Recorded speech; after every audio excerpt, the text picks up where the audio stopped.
and welcome to Exceptional TV.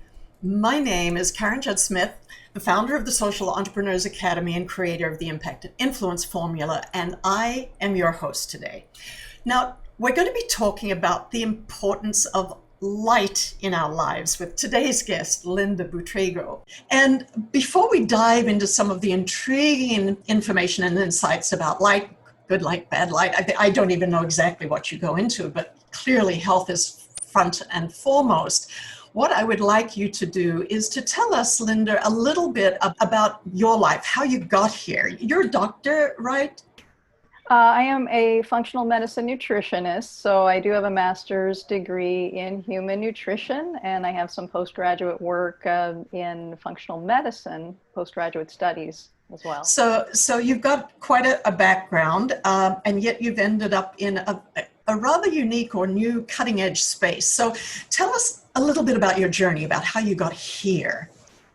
How I got here. So that even begins with how did I get to health in the first place? Yeah.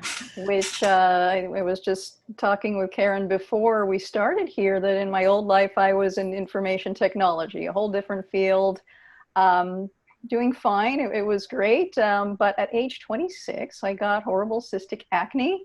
And these aren't just little zits, these are cysts, and they were all over my face, my neck. Long story short, I went to many dermatologists.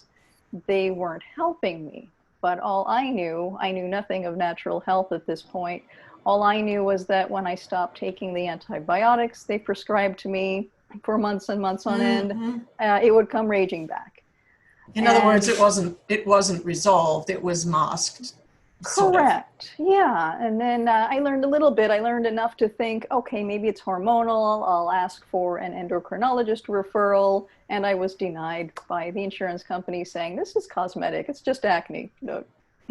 Go away. So after consulting some more dermatologists, because apparently that was all I was allowed to do, again, I didn't know anywhere else to go. The last one said, well, you should try Accutane. And not knowing any better, I thought, okay, it's worth a try, until I was presented with a legal form to sign, which made me promise to be on 2 forms of birth control because of the guaranteed severe birth defects in the event of pregnancy with this drug. So at this point, I walked away. I did not know what to do next, but I was fed up with the system, in other words. So I just started going online. This was the beginning of all of these wonderful wellness sites on the internet. So I got some good information, and the library, of course. And within 2 years, I had cleared my skin and was on a journey of even helping family members get off of blood pressure medications and cholesterol medications and things like this. And I found myself just always in my free time reading up about natural health. So that's part 1, right? And part 2 is that since I was doing this, I'll do it myself, I wound up getting a master's degree in nutrition.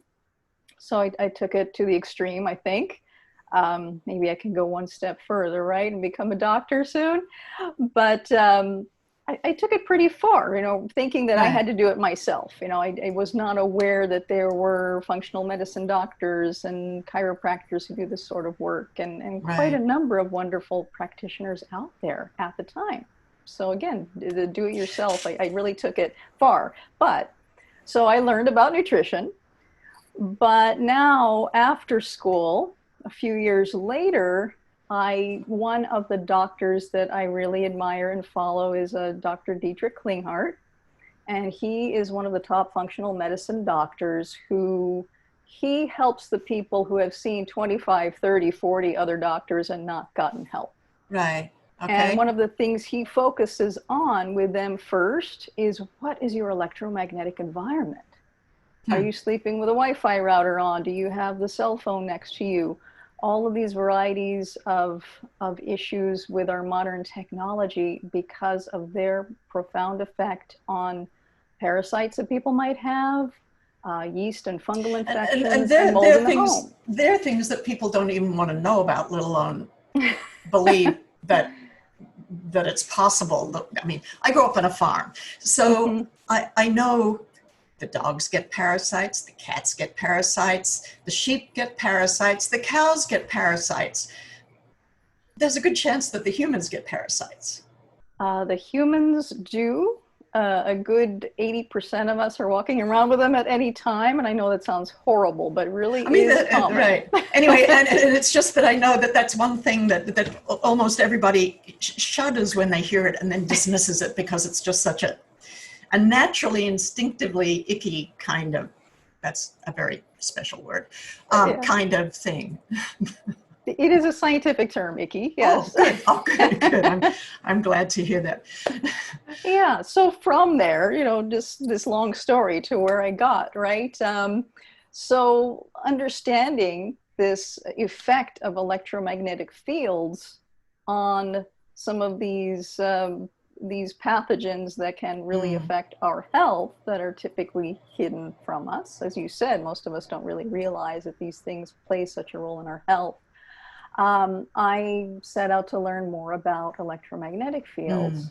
And in the course of that, in 2018, I happened upon the very first course for health professionals that was all about electromagnetic fields, and that's what it focused on cell phones, Wi-Fi, Bluetooth, and the effects of that. Well, it's got to be new. It's got to be a new field because, gosh, it was really only 11 going on 11 years ago that smartphones really hit, which meant that then we've got internet kind of everywhere. And then we've got Bluetooth. We've now got IoT, the Internet of Things. We've got all kinds of garage doors open. I mean, from basic to, our smart homes. Yeah. Yes, it's new. It's relatively yes new. And no. The exponential explosion of these devices and this type of radiation has really grown in the past 20 years, and even in the last 10 and the last 5. Yep. As far as it being new, there have been various forms of electromagnetic fields, starting with the days of the telegraph, that have affected people's health. Well, it's sun, just been, too. Well, and we'll get into that. I wouldn't say the sun so much, but the man-made fields. Okay, the man-made fields, but the sun itself provides us with a little bit of electromagnetic radiation. So yeah. Yeah, and here's where I make the distinction between the natural electromagnetic fields and the artificial. So it's the artificial ones that have put us on a downward spiral in our health. It started slowly at first, but it really is picking up speed quite alarmingly at this point, as you have pointed out. So so I found that once I delved into that area of knowledge, that it was worse than I thought, and this is more fundamental than most people realize. As a nutritionist with, again, graduate and postgraduate training in nutrition, I've come to realize that light is more important than food. And I'll repeat that. Light is more important than food. And we'll get into why that is. Wow. But that's a pretty strong statement. It is. And I actually learned about that as part of the EMF education. Now, when you look at the electromagnetic spectrum, that does include light. That's everything from radio waves. There's a huge spectrum of light. Yeah. And the visible light is a small portion of that. And in taking this course, that was the first course for health professionals on the subject, there was some bonus material that introduced some other practitioners that didn't quite fit into the main body of it, but maybe some people listening have heard of a Dr. Jack Kruse. He's a neurosurgeon who really has opened a lot of eyes here in the alternative medicine health field to the importance of light. So this is an introduction. Yeah. So tell us a little bit about, Jack Kruse then. How did he capture your attention? Well, just hearing him that first time, it was an interview, similar to what we're doing here, and how he expounded upon the mechanisms that blue light in particular affects. Now, blue light is beneficial, but in nature, we only see blue light in sunshine. We would never see it after the sun sets. Right. But here we are living quite artificially when you think about it. Ever since the invention of the light bulb, we Yep. have lit up the night, and Right. we have affected our circadian rhythms and the hormonal rhythms that go along with that. And particularly the modern light bulbs, our LEDs and fluorescents, are quite heavy in the In blue the part white. of the Yeah. spectrum. Yeah, they appear Can very white. right. But that can be controlled, right? And so the but maybe that's that's another question for another time. But Mm-hmm. in theory, I would imagine that those we could tend to choose like a less bright white light. We can. I mean, there are Would that? the full spectrum lights. Yeah. Those are helpful when we're in our offices, in our homes, in the daytime, should we need some Right. extra light. The problem really comes at night. Well, I realized I apologize. I kind of jumped ahead a little bit. Let me bring you back around to okay. So you started going in this different direction, your own health, and then your studies, and then the new cutting edge stuff about electromagnetic light and its impact on our health. So where have you brought this, and what have you found that is unique? You know, your message to people, I think, is unique. So we haven't gotten that far. I didn't let you get that far. So I want to hear what it is that you've been doing, not just what Jack did. No, it's great. So in implementing this, now before this, there have been some biohackers talking about wearing your orange goggles at night an hour before bed. And I learned Right. that this really isn't sufficient. This has to happen as the sun goes down. And it doesn't matter whether it's summertime and the sun's going down at 8:45 p.m. or whether it's winter and it's And starting it to doesn't set at matter what time the 4:30. clock says. It matters what the sun says. It matters what the sun says, right? So we have been living by this human construct of time, of the clock.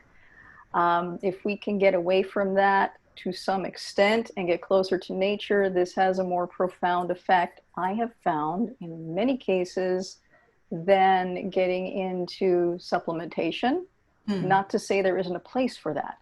Right. When it comes to supplements, I don't dive right in with a new client doing testing and supplementation because I don't believe in fighting an uphill battle with those supplements against the person's environment. So you'd kind of call in this case, and I still want to draw out of you or hear from you more about how it works and why, if that's probably, you probably don't know how it all works, but anyway, that's a lot of what we just work with what works. But it sounds to me like light in this sense is one of the big rocks.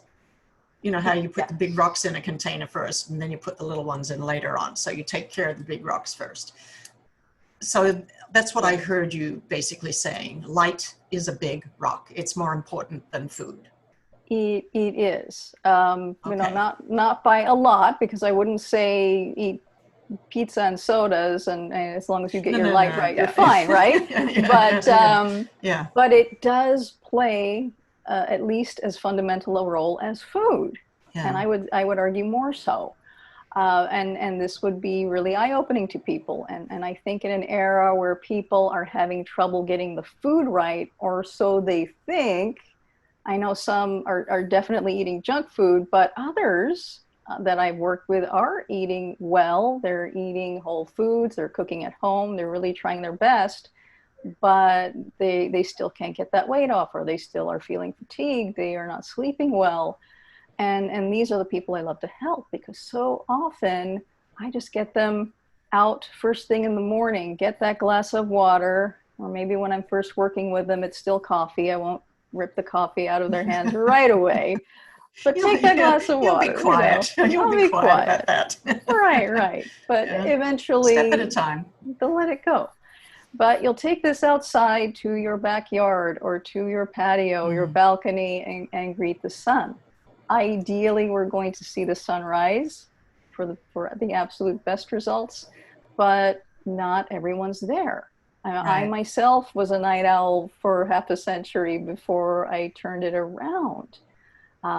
One thing that I have done a lot of work with clients in the past and studied is adrenal function. So the adrenal glands and how do they interact with the hypothalamus and the pituitary and the thyroid, and how does this affect our energy in particular, right, and our metabolism. And I myself was on one of these functional protocols for adrenal function for about 3 years. And I felt a little bit of a shift, an hour, maybe an hour and a half of earlier sleep, getting up a little bit earlier, but it was mostly going to bed quite a bit earlier because a normal bedtime for me was still about 11:30 or 12, despite reading the advice of getting your sleep the proper time. I still thought, oh, I'm getting 8 hours. Should it matter? Even though I was by this time already in the field, not realizing that it really does make a difference, which I know viscerally now. Yeah. So how did you come to recognize that it really, that being a sun worshiper is a good idea? Well, first of all, myself, I went from night owl to now waking up before my alarm, about sunrise every day. And I still hardly recognize myself because it's fairly recent, in the past year. Also with my clients consistently experience the same thing. So how did you come to the conclusion that this was making the difference? Right, seeing it happen in myself and in my clients. Actually seeing that work, that something like a little $10 pair of goggles made more of a difference in a much faster amount of time. And that's where I was going with the protocol, that I was on that for 3 years and it barely moved the needle, versus once I really understood how to use this properly, it took 3 weeks. And for my clients, it takes 2 to 3 weeks for them to shift from night owls to early birds. My latest one was a 70-year-old night owl who within 2.5 weeks, I had her going to bed at 9:30 instead of 1:30 or 2. Wow. And she'd be out for a walk by 8:30 in the morning.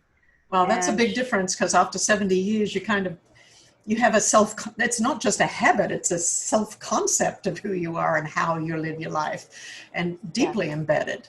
So you part of the way you do that, you say, hey, get these orange glasses and put them on at night and go to sleep and wake up early. Well, no, that's part of it. That's part of it. So I'm being a little light here, but clearly there are very specific things that you ask people to do that help them make that shift, and yeah, so that's what I'm curious about. Yeah, they are specific, but they're very simple. So when I work with them, I will talk about the science behind it in some depth. If they're interested, not too deep, right? Yeah, right. Well, for my paying clients, I'm coaching one-on-one. I will talk about it, but it boils down to do these 3 simple things this week, or at least one of them, right? Yeah.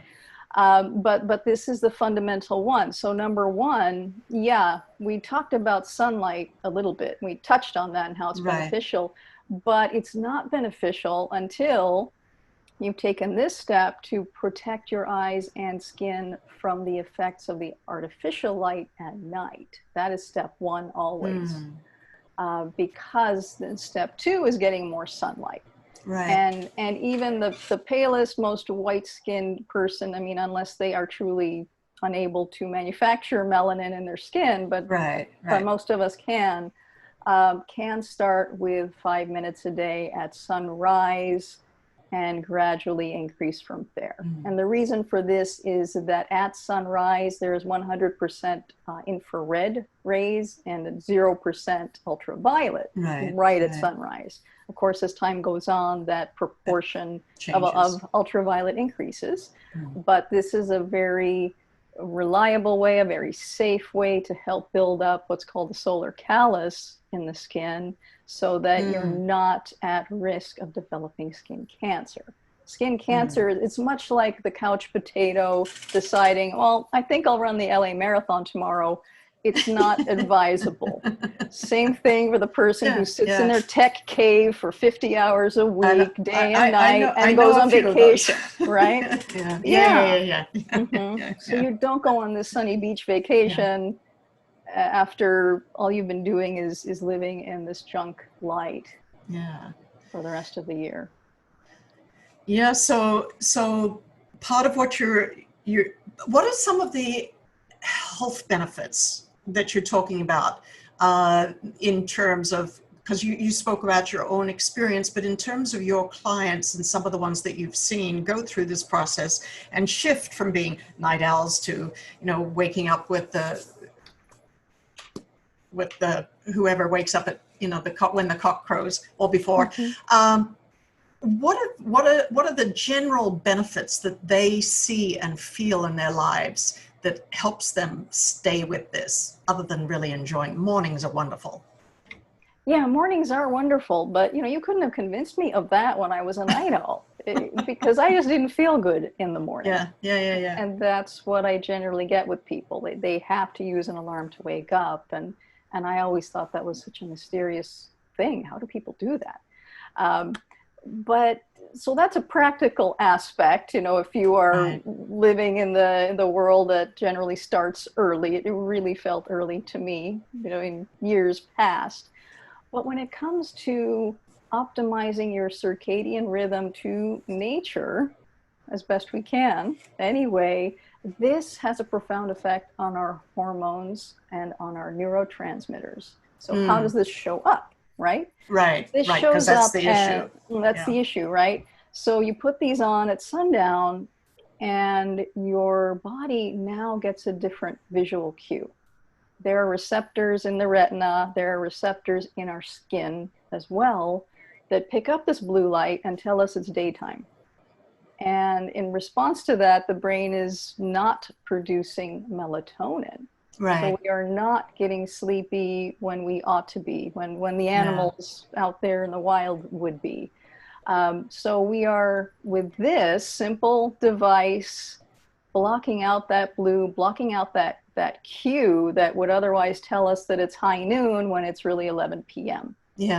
So that blue light destroys melatonin. So we've got this double whammy of destroying melatonin that we make and making less melatonin in the first place. And melatonin is quite a popular supplement for this reason, but most people don't realize that that's why they need to take they think they need to take melatonin. I actually don't agree with taking melatonin. I am more a proponent of getting your body to make more melatonin and keeping the melatonin that you do produce.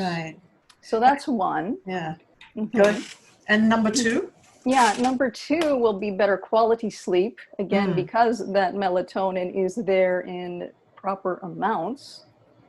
And another side effect, now these are the things that they notice, but melatonin, isn't just about sleep. Melatonin is the most potent antioxidant that our body makes. It's also vital for our immune system. So right there, you are boosting your immune system, and you are making your body more resilient against not just infections, but even things like cancer, when you have sufficient melatonin in the body and you're not destroying that melatonin. But so we're getting sleepy earlier, sleeping better, and people are waking up not just earlier, but more refreshed. So both of my last couple of clients have made the same comment to me, that they're no longer having an afternoon energy crash at 2 or 3 o'clock. Right. That's a very noticeable thing. and waking up feeling rested, whereas they didn't quite feel rested Right, right. before. Because that's a big thing. I mean, just again, a lot of people just think that's the way it is. Yeah, I had a pretty good sleep, but But give me that coffee, right?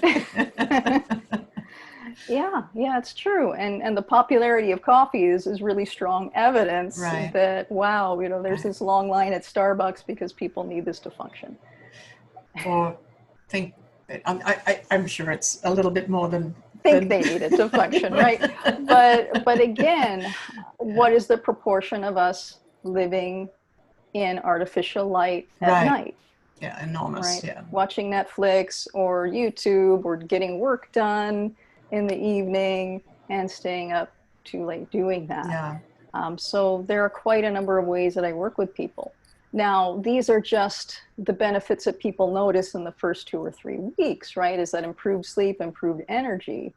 And they're But pretty and they're pretty pervasive types of things. I mean, they're often not, I mean, the things that take us to the doctor, for example, we're more likely to listen to a doctor when we've got something urgent and something painful and something exceedingly pressing. But these sorts of things are often, they're kind of a little bit below, kind of below the surface. We can still breathe, we can still operate. We just kind of, so how do you address that? I mean, I know that you see that those improvements, and people mhm. probably are surprised by the how much they feel better and how it helps almost every part of their lives. But it's a really hard thing to convince people who say, well, yeah, it could be, how do you, because Well, yeah, people come to see me for deeper issues. It could be okay, that stubborn weight that won't come off. It can be that, oh, well, I had a heart attack a couple of years ago, and I want to really make sure that I'm doing everything that I mm, can to stay healthy. We've got definitely women in perimenopause and menopause with hormonal imbalances that are obvious to them at this point. And this is the key. This is one of the root things that I change mm, for everybody. This just happens to be one of the tools I use. I don't yeah. advertise that, hey, I'm the light fairy and I'm going to help you. I don't know, that might work. Yeah, right? Because it's too wild, really. Just be the light doctor. Yeah. Uh, It's just one of the tools in my yeah, toolbox that they yeah, learn about once they work with me, yeah. but they're quite astounded by the results. And then they start to understand, like, wow, this is what I feel, and this just happened in a couple of And weeks. then they What probably else do we start, do? yeah, and then they probably start, would you say that there's also some level of awareness that has to be cultivated in a person to be aware, just of their own, not just of the pain in their lives, but of the things that they're doing beyond, you know, taking their supplements and getting on with their life. I guess there's just a self-awareness that is that something you address or gets dealt with in the course of, even just, So a you know, self-awareness as in like the type A not driving themselves so hard, or what are you I referring to? was just meaning more seeing the connections between what they do and how they feel. Just more a functional awareness. Is there such a thing? I I don't think, know. yeah, I'd say most of my clients do have some awareness, and it's typically surrounding food and exercise. Okay, so there is some attention to it, and that may even be part of the self-selection of people who would reach out to you, maybe, or I believe so. yeah, Yes. yeah. I certainly like to help people at all levels, and maybe it's a function of being here in California that perhaps Mm, there's more awareness, more self-care in those two areas of right, nutrition and exercise, and right, there might be, let's say, in the Midwest or something. yeah, So perhaps I'm fortunate there that there's a bit more awareness. Um, on the other hand, yeah, I'm not getting the people who are having difficulty giving up pizza, for instance. You know, I'm Right. getting more people who have made changes to their diet, who are buying organic food and eating their vegetables, and just Right. wondering what's missing. Right. Right. So they are aware that something is not quite right, and they are willing to be proactive about doing something and Right. exploring it. Yeah. Okay. Yeah. Otherwise, I guess the pizza lovers will definitely head for the traditional doctor's space more. Well, maybe, you know, if they're open to perhaps a cauliflower pizza, they might be okay. You know, it just Yeah. depends on that person's I like readiness to cauliflower change. pizza. No. They're tasty. Yeah, they are. They are. They are. Yeah. So, yeah. Anyway, fantastic. What are some of the biggest challenges that you find people have about either understanding the importance of light, or you know, the approach to health and wellness that you've taken, that you are taking? Well, it is such a radical concept in a way. Um, when you think about it, it's not new in the sense that, well, the wild animals don't have to learn to get more sunlight Yeah, and yeah, yeah, stay yeah, away yeah, from yeah, fake light, yeah. and what do they eat. But it's like we humans have been too smart for our own good, and our inventions have turned against us health-wise. Um, what gets in the way, I think, is convenience. If people are loath to let go of the conveniences of life, our phones, our computers, I mean, we don't need to let go of them, but we do need to learn a wiser use of them. Right, right. But typically, I think once they have experienced the better sleep from our little 2-week experiment, they are more willing to make other changes. And harder than that, though, is getting family on board. Yeah, Husbands yeah, and yeah, children. yeah, yeah, yeah, yeah, yeah. Well, it just occurred to me, Linda, when you were saying then the 2-week experiment. Did you say experiment I or called test? it that, yeah. Yeah, yeah. I mean, it just seems like maybe it would be, you know, to turn.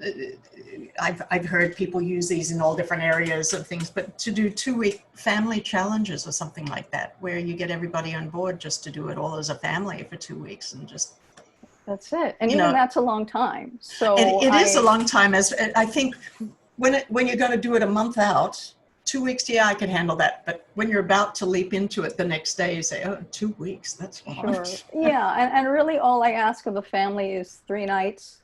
So Yeah. 3 nights without Wi-Fi and without any sort of cell phones or Bluetooth devices in the bedrooms. Yeah. And once Well, everyone that's notices should be, better yeah, sleep, yeah, yeah, it's yeah, easier to get them on board. yeah. So, so so again, the best way that you get people into this is through some kind of just do some kind of a little experiment almost with yourself and test it out. Is that? Well, so again, I'm bringing people in the front door of, oh, I have thyroid issues, or I've got the weight gain, or Yeah, yeah, I've got yeah, the hormonal yeah, yeah, yeah, problems. yeah. So they come to work with me. Okay, and they Little will do they listen to know, you. I'm going to work with them on light first Yeah, as part of it, right? But then they do listen at this point, and they yeah, think, wow, yeah, okay, I hired her, so I'll go ahead and try this out, right? And they are. I haven't run into anybody yet of my clients that just says, no, this is crazy, yeah, or it sounds crazy, but you know what? You're telling me to do it, so yeah. So I'll I'll try I'll it try it out, out. you know. Yeah, yeah. And the effects happen so quickly, it's hard to deny. So Yeah. So then, in other words, for your non-clients, you know, and there might be people who are listening who are not your clients, who knows? So you would recommend them to do what? Say, what would you recommend them to do? A 3-day challenge? Yeah, so a great 3-day challenge. Now, remember, that whole spectrum of light includes now the microwave energy that runs the cell phones and Mm-hmm. Wi-Fi and such. So, as far as a 3-day test, I would do turn off the Wi-Fi router at night, and that could be as simple as unplugging it at night. Get the cell phones out of your bedroom and at least 20 feet away from you. Hmm. Ideally turn them off, but I understand that, we have jobs or we have family issues where Right. we And can't that's, always yeah. do that. But just as long as it's somewhere else. So, my husband and I don't have kids, so, we have the bedroom door open, the phones are in the kitchen, we can hear them. The ringers are turned up loud with an Right. obnoxious ringer so that they would wake us up. Yeah. So we have that, and no Bluetooth in the bedroom. Hmm. So no Alexa, no speakers, nothing of the Yeah. kind Yeah. there. Yeah. Ideally, I would also have you unplug any bedside lamps or clocks as well, but that's even optional because I want people to at least get the taste of this experiment Right. Right. and do this for 3 nights and notice S- how you feel. Do you sleep better? Do you wake up more refreshed? There is usually quite a change that people do experience. I mean, even though if it's mild, it's only 3 nights. Right. It's enough that they do start to understand in this visceral sense that, wow, maybe there is It something makes a to this. difference. Yeah. And so if they were beginning to notice something for 3 nights, they can always extend that challenge to a week to really, really test it out. Yeah. It's true, yeah. And my husband and I will actually turn the circuits off at the breaker, except for the kitchen where the refrigerator is. We turn these circuits off, and there's this sense of calm when you do that, like Yeah. when you're Yeah. out camping. Right. This sense of Right. peace because there's this electromagnetic field that's missing, the artificial electromagnetic You field that quite is now shut literally, down. yeah, you quite literally disconnected. I mean, Hmm. in a way, when, yeah, All right. we're So on so much just as human beings these days. Yeah. we are. So it's Yeah. another way, there's the visible light to pay attention to. Then there's also that invisible light, the electromagnetic fields, I should say the artificial electromagnetic fields that are not of benefit to us. Right. So of those things, I mean, just you've got electricity in the house, and then you've got the lights, and then you've got refrigerator, this, that, and the other thing. And then you've mentioned specifically Bluetooth and cell phones and internet. Which are the ones? I mean, are there some that are better or worse than others, or that's not clear yet? They're just the cumulative effect of all of those things is problematic. Yeah, there is a cumulative effect. However, the latest technology is in the microwave range. Mm, So these are the Wi-Fi operating at 2.4 and 5 mm, gigahertz, Bluetooth operating at 2.4 gigahertz, and our cell service operating anywhere from 600 megahertz mm. and really getting higher and higher. We're up into 900 megahertz and getting into the gigahertz now as different flavors of 5G get rolled out. Right, right. And yeah, and ultimately, 5G is going to be allowed to operate as high as 6 gigahertz. And with each increase in the frequency, we get new health issues that come along Mm, with it. Yeah, so there none of them are good. I mean, let's put it this way. Everything from the electricity coming out of the walls at 60 hertz here in the US does have some level of health effect negatively, but we really haven't paid a lot of attention to it. mm. But some people are the canaries in the coal mine. I Right. mean, there were people back in the days of the telegraph operators who got ill. Mm, Switchboard operators in the old days of mm. telephone, they would often get ill. Railroad conductors and staff on the trains would get ill because there would be telegraph lines Right, alongside the right. tracks, and later on it was electric lines alongside the tracks. So there I think we start with the most sensitive people getting sick first, but as there are more and more layers of technology, more and more layers of these frequencies being transmitted out there, more people are affected. And it's the same is true today. Just as an aside, if someone really would like to dive into this and is interested, the history of electromagnetic fields and their health effects since the days of the telegraph up until today's 5G satellites being launched, the book called The Invisible Rainbow by Arthur Furstenberg is fascinating. If you're a nerd like me about this stuff, about health and about electromagnetic fields, it really does read well, though. It's not like a dense read. It is quite fascinating. And all the supporting sciences here, and what were the medical community talking about in relation to this technology at the time, and what were the experiences of people, and what are the experiences that people are having today. Because even as the latest satellites are being launched by Tesla and by Amazon and a number of different companies, there are more reports of people who developed new symptoms on that day, and they didn't know that these things were going up. But that has been another data set that Arthur Furstenberg has been collecting. And I'm sure that kind of information, I mean, with so much information around the world, of course, there's just giga amounts of, Google, more than Google amounts of information.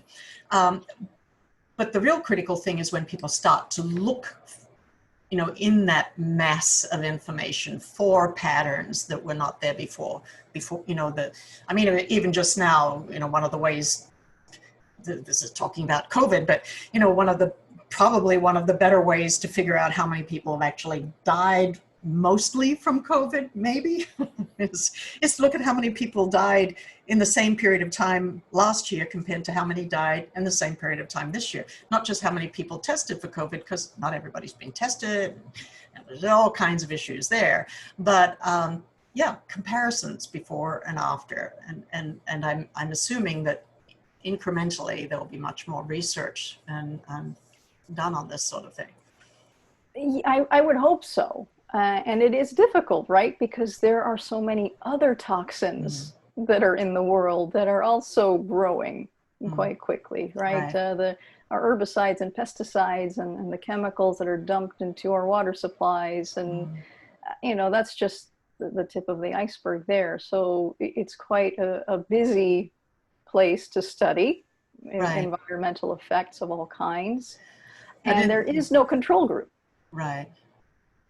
Well, all you can do is reference in those situations, what was done in the same period of time prior and then after. And I guess given that there really is still now an escalation, more noticeable escalation of technology and spectrum stuff, good scientific language, then whereas food production and herbicides, pesticides, all of those things have been probably fairly consistent, for a period of time. So it's there is a little bit of place in there to look at the difference, the impact, I think.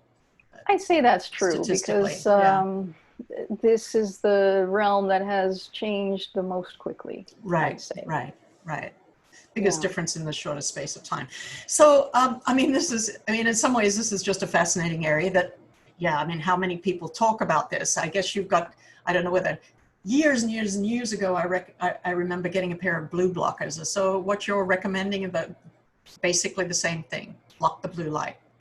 Right, yeah. So back in the 70s, 80s, those blue blockers, and they still make them, by the way, and they are effective. So I have sources that have tested these, and that's actually one of the glasses that tests quite well. However, those are sold as sunglasses. Right, and you absolutely do not want to wear those in the sun, because then you're blocking that beneficial blue light at the time that it's beneficial. Right. It's not beneficial at night when you're not supposed to be seeing blue in the spectrum. So wear your regular sunglasses in the daytime and wear your blue blockers at nighttime. That's another discussion. No Oh, sunglasses ever. No, no sunglasses. oh Maybe if dear. it's an extremely high glare situation, like on the And there are, ocean yeah. or on a ski slope, but Yep. otherwise, no, no, no, no. We didn't get into a lot of detail on that about why that is, but essentially in the sunlight now, you are getting the cue first thing in the morning Right. of, okay, now because I'm getting this cue at this time, that's a cue that your body uses to make melatonin at the right Mm, time in the evening. It also stimulates dopamine production, so you'll just feel better right then. It mm, also stimulates serotonin production over time. And you can think of dopamine as the reward neurotransmitter that makes you feel better in the moment. right. Right. Serotonin is more of the contentment, long-term sort of happiness. Mm, And that will also get enhanced by sunlight, especially at the right time. It right. also optimizes your leptin production. And leptin is the hormone that's going to tell you when you're satiated by food. And Mm, so if you're low mm, in leptin, you'll just tend to overeat. yeah. It will also help to optimize insulin. And Mm, obviously, insulin is important in regulating our blood sugar. right. And also, insulin can be thought of as the master hormone. And Right. if insulin is out of balance, you're not going to have much luck balancing out your estrogen or testosterone or thyroid hormone, Right. etc. Yeah, just a few of those profound shifts that we make. So Yeah. Because I guess feeling one the of, effects. Mhm. I was just going to say, one of the things that you made me think of is just that with all of the, the technological development, our industrial revolutions and all of these things, but the reality is, however, our physical bodies are still as ancient as what they were when we were living in caves. And so, our bodies haven't learned to live with what we're putting them through at this stage, and to kind of note that. I mean, that's to me And just a thing to keep in mind. yes, Yeah, exactly. And this is really what everything I do comes back to, getting back to nature as much as we can.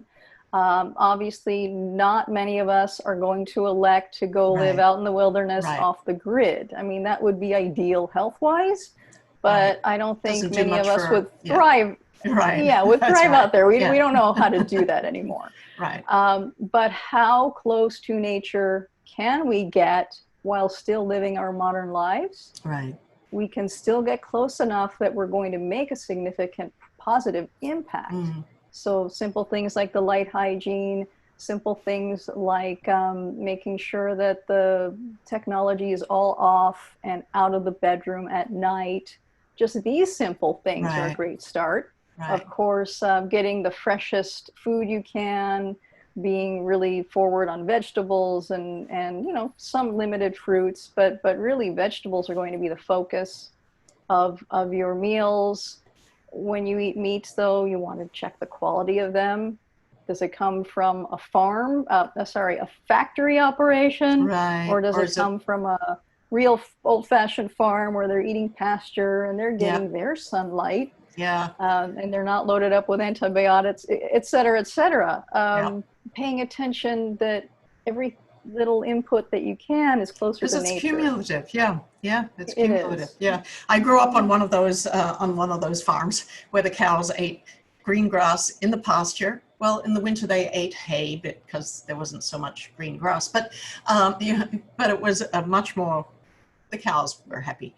Um, but yeah, that's not the case everywhere by any Right. means. And I wondered why, when I first came to America, I wondered why the butter was so pale. Yes. I, Yes. And it mhm. looked, yeah, it was like, that's butter? I mean, that was just a simple little thing, but, eating green grass does make, rather than corn, makes a difference. Well, animals eating what they are Yeah, supposed to be eating yeah, really does. I mean, healthy yeah, cow versus one that has yep, indigestion all the yep, time yep, and needs yep. antacids and antibiotics. No. Anyway, we're so getting, this has been fascinating, Linda. Now we do have a few minutes left, and I wanted to invite you, because I would really like for anybody to, who's got more questions for you, who wants to connect with you, wants to, yeah, touch base. How would they do that? Yeah, thank What? you. Yeah. I would love to connect with anybody who has questions. You can reach me at Lynda@cleanbalancedwellness.com, and my first name is Lynda at And cleanbalancedwellness.com. I'll try to be good and put that in the right below here. There we go. Great. Then I also have, my little giveaway to get to know me is 6 things to avoid for a healthy thyroid. So this gives you an example of how some of these environmental things Yeah, that I consider as I work with people, and it's a nice little handy guide that'll teach you some things about what to get out of the kitchen or get out of the bathroom, or and it does talk a bit oh, about fantastic. EMFs as Yeah, well. yeah. And that's available at my website, cleanbalancedwellness.com. And And it's, that is on the screen for uh-huh. those. It's the QR code, so you can just pick up Oh, your mobile great. phone and punch that in, and it'll go straight to the site. It's also going to be below on the replay below. We'll have that information.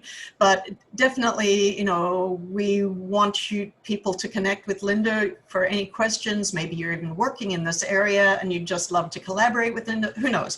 Anyway, thank you for that, Lynda. And the 6 things would be fantastic to have. So thank you for providing that for everybody. So let me see where we are. I think, yeah, we've still got a couple of minutes. So what I want to do is ask you, if you knew all that you know today. That's a big lie. I saw the eyes go wide. Yeah. Don't we all How, wish we did yeah, that? yeah. Yeah. How would you do things differently, even say 10, 20 years ago?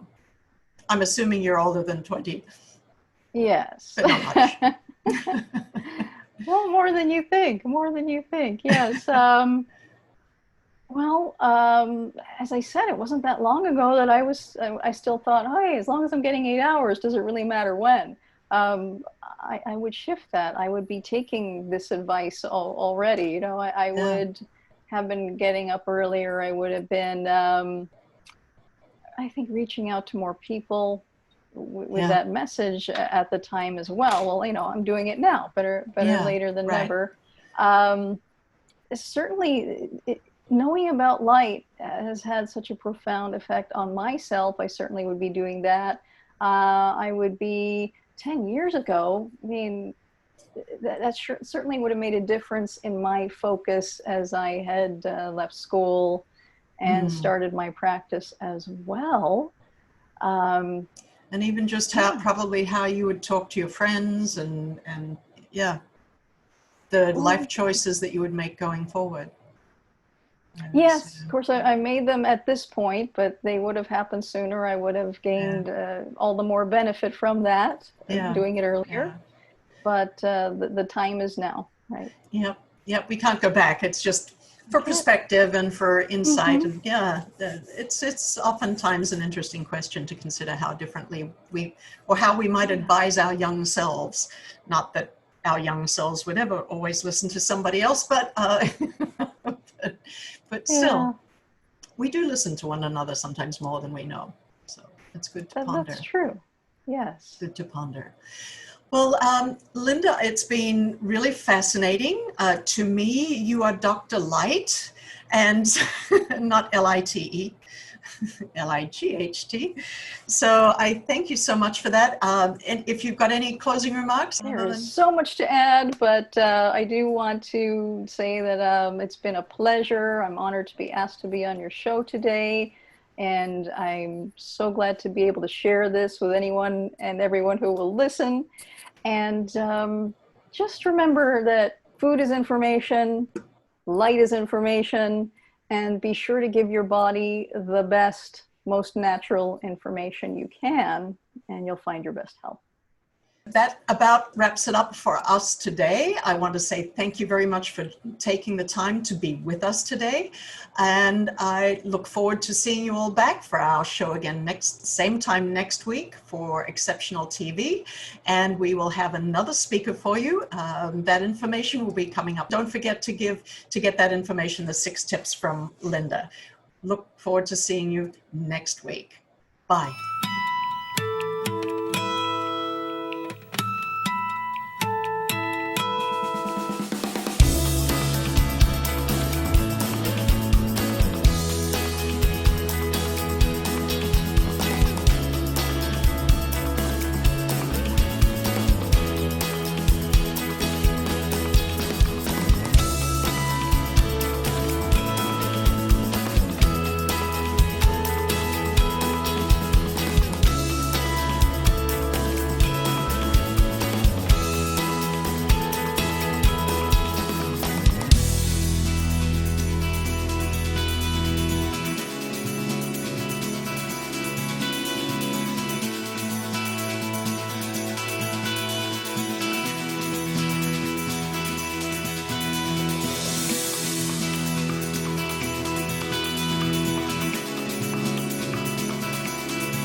Thank you.